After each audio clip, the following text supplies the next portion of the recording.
Welcome back to the channel, guys. By the title you can tell what I'm doing today. I'm driving across the state, gonna pick up a sweet bike, KTM 300, and I'll tell you all the details when I get there. As far as I can tell, we're gonna buy this thing. But yeah, I've got a wad of cash, a bunch of Red Bull, and a 4-hour trip ahead of me, so you know the deal must be good if I'm going that far. Anyway, I'll see you when I get the bike. Well, there it is, hanging out back there. We got it. We picked it up. Hell of a deal on a brand new bike. I'm gonna probably wait till I get home and walk you through everything. It's got a few add-ons here and there, just a couple things to make it a little more trail worthy. For the most part, it's completely stock, and it's spent most of its life in a garage. So an ultimate barn find. The dude I bought it from, his house was easily like 1.5 million. All sorts of other toys and stuff. So that's kind of the people you want to buy from. You want them to buy these 10K plus bikes brand new and get them hooked up with good stuff, and then you can swoop in a couple years later and pick it up on the cheap. I'd say the 4-hour trip here was well worth it, and we got 4 hours back. I'm gonna grab some grub, and I'll probably see you back in my shed. So this is the new bike I just bought. Kinda got carried away. I don't know, maybe. It needed a quick cleanup though, just a quick one. So yeah, it is slightly taken apart at the moment. Just adding grease in places just to make sure we got everything greased up. This guy basically had it sit for 3 years, so gonna have to go over everything, make sure we're all good to go. Yeah, that's about it. Got some goodies here and there. Gonna clean things up, put her back together. See you in a sec. Okay, we're back. We got this thing completely put back together. She's dialed, she's cleaned up, she's looking absolutely fresh.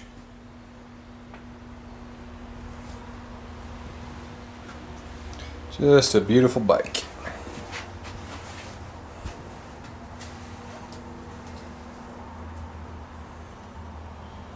So for the most part, this bike is stock. This is the 300 XC, so it doesn't normally come with the old headlight, but it does have the plugins. So he got this put in by the dealer when it was brand new. It's just the XCW headlight, and then the little tail light, brake light package.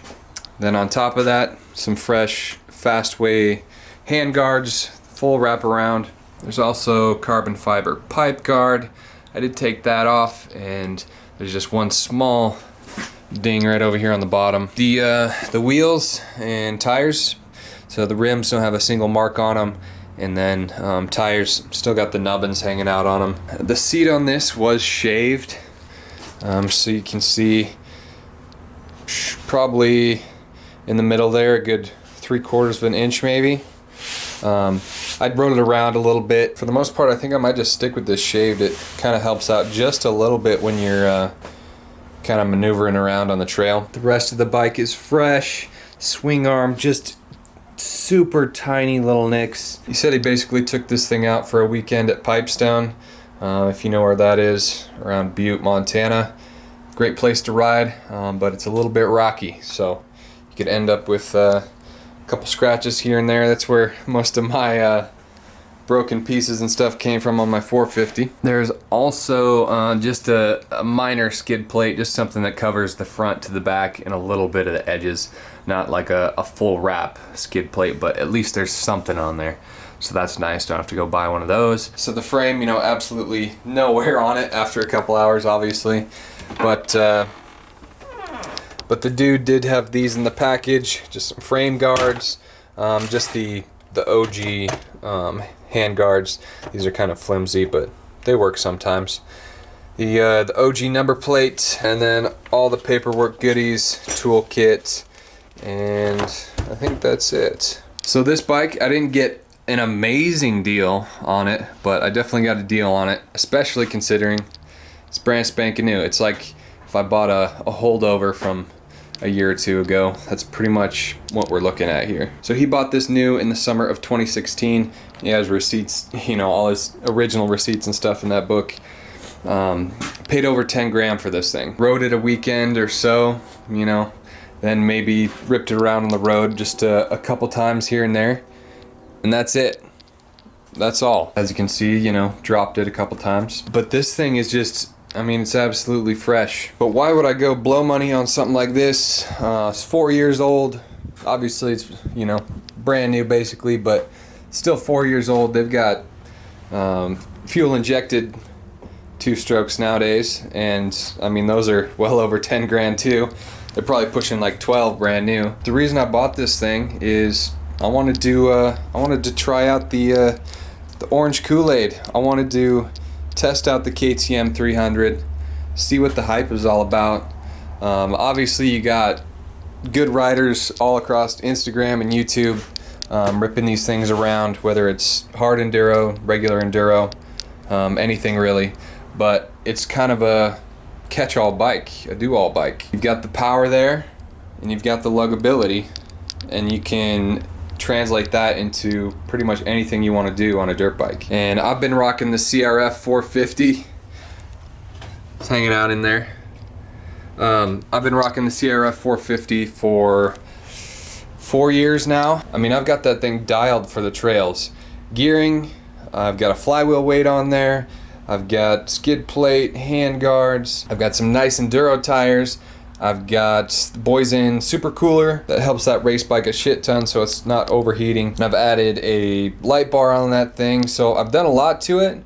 But I also use that for snow biking too, and every year swap it over, swap it over, swap it over. I mean, I've got a couple videos on my channel where I'm riding, we kind of did an enduro event, and I'm riding with tons of people that are rocking, you know, KTM and Husqvarna 300s, 250s, all these 2-strokes that are the ultimate enduro bikes. And, you know, my CRF 450 is working as hard as it can, but I'm able to get it through all the same shit. I mean, I've been so used to working the clutch just like non-stop for like a 6-hour ride that it doesn't really affect me. But like when I haven't ridden for a while and I go out and try and ride some gnarly stuff, the clutch hand is just getting worked to death. And I got a great deal on that bike, and that's why I decided to convert it over to an enduro style bike, to what I like to ride. But it's kind of just been a work with what I got scenario. And all these 300s and 250s have just seemed like they've been just out of reach, especially because you'll find ones like these, they'll have 200 plus hours on them, and people still want 8 grand for them. So I'm really happy to test this out. I've been wanting one of these forever, and finally got the opportunity. All I had to do was be patient. If any of you guys own one of these bikes, you know, either KTM 300XC or the XCW, or any of the 250 models, any of the Huskies that are, you know, similar build style, comment down below. Let me know what you've done to make them more trail worthy. But let me know if you guys have done any awesome mods that you've found help out a shit ton. If I like this bike, I think it's going to be a staple on this channel for quite a while. Probably all my new, you know, riding videos for this summer are going to be on this thing. See how much I can beat it up. So there's the bike. Hopefully by the end of the summer I can kind of do a review on it, see how I like it, see what I need to change on it. But for the most part, what it is right now, I think it's ready to ride. And probably next weekend, following weekend, get out, shred. So like usual, down in the comments, all the goodies about this channel. So hopefully you enjoyed taking a trip with me and picking up this beast of a bike. Look forward to ripping it around. We'll see you in the next video. Peace.